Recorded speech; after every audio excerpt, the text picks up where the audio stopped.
This shiur is dedicated for the refuah shlema of Chaya Zoya bat Devorah. You can add if you want. Orit bat Marusa, Avigal ben Yael, Bechor ben Penir, and for the good parnasa and wealth and abundance of Ilan ben Zion, Rachamim ben Eliezer, Feigel Rachel bat Reuven Lev, Ari ben Bechor, and the Hatzlacha of Daniel ben Ishmael. Ulehavdil le'ilui nishmat Miriam bat Frecha, Rachamim ben Mashiach, and Yosef ben Sarah. Rafael Cohen ben Tamara. Rafael Cohen ben Tamara. Moshe ben Ugul. Liza bat Sarah. Liza bat Sarah. Yofi. Our parasha deals with one thing. God's commandment to Moshe, is Parashat Truma, of course, to build the Mishkan. At the beginning, HaKadosh Baruch Hu commands Moshe to gather from all Bnei Israel Truma. Truma means a donation for the building of the Mishkan. The Torah commands on the collections of various materials.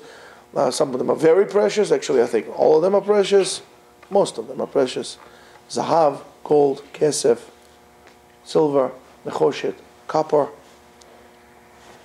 different skins, animal skins, different dyes. Dyes were very expensive. Jewels, essential oils, fragrant oils, and olive oil.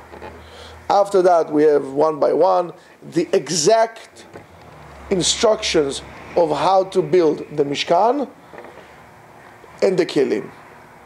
And it goes like this: Aron HaBrit, the Aron, HaKaporet, that comes to cover it, Shulchan Lechem HaPanim, the golden table where they put those loaves of bread, the menorah, the Yeriot, Karshei Mishkan, Ha'adanim, HaParochet, Mizbeach HaNechoshet, the golden, the copper altar, Kalei HaChatzer, and so on and so forth. And in regards to that, it also says the precise materials in which those should be built and their measurements. That's the parasha. Very, very meticulous orders of how to do this avodah. And of course, there's always some questions, many questions, some questions that are decided to try to expand, some more than the others, are, for example, what does it mean when it says "Ve'asu li mikdash ve'shachanti betocham," and they should build a temple for me, and I would dwell among them? It doesn't make sense grammatically. It should say "ve'shachanti betocho." It should make me a temple, and I would dwell inside of it, not inside of them. Why are Bnei Israel commanded to build the Mishkan with such precise detail, especially given the fact that the Mishkan, upon divine order, will be packed, put into carts, carried over from one place to another for 40 years, some places more than the other, but for 40 years, what's the point? You're giving me precise measurements and so on, for what? It's mobile. What's the inyan on that? Why is it says, HaKadosh Baruch Hu tells us, Vayikhu li truma, and they will take truma to me? This is not really how you ask. You should really say, and they should give, they should not take. And if there is any connection whatsoever between building the Mishkan and Ma'aser, giving 10% of your proceeds to the building of the Mishkan.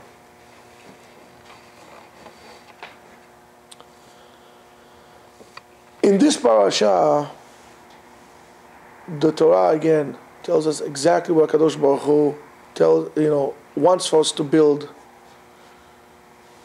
and which is the Mishkan, in the desert, and in Eretz Israel, until the Mikdash, of course, will be built few hundred years after that. So they followed that example from the 40 years to the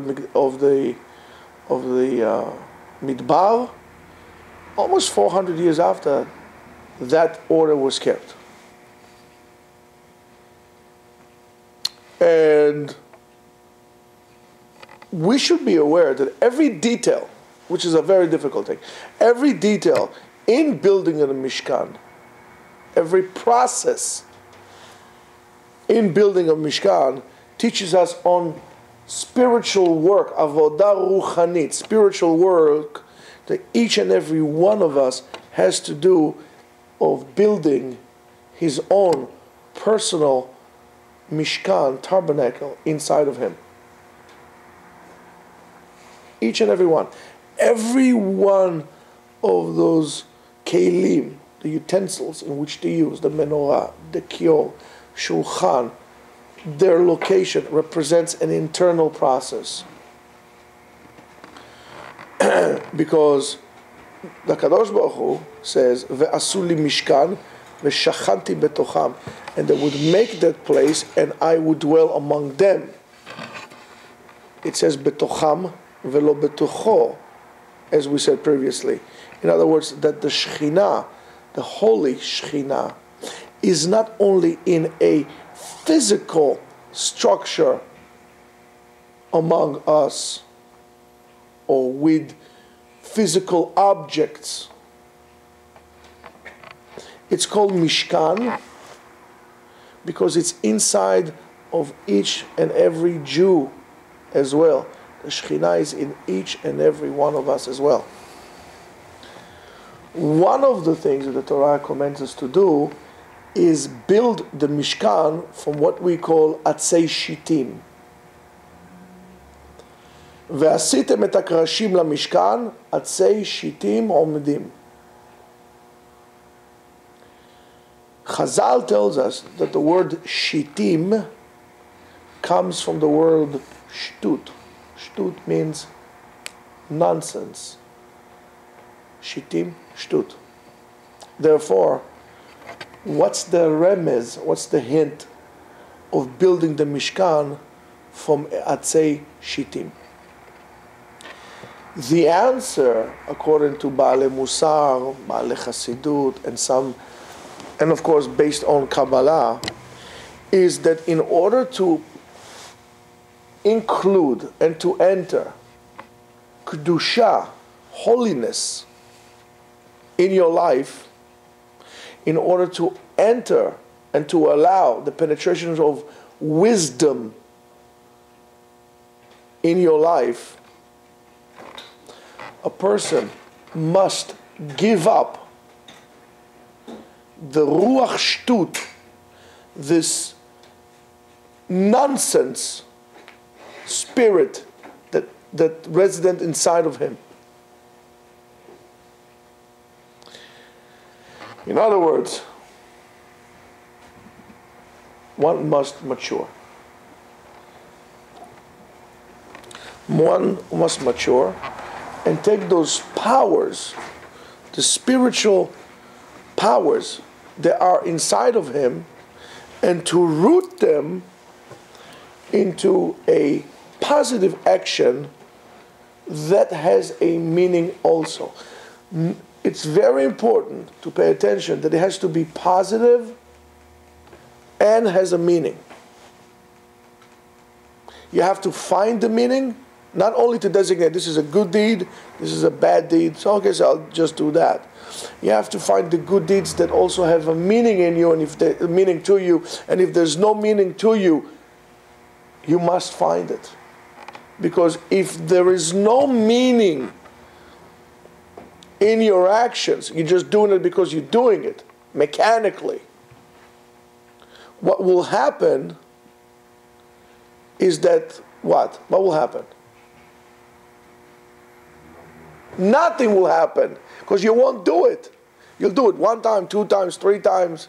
First chance you have, throw it out of the window. You would not do it.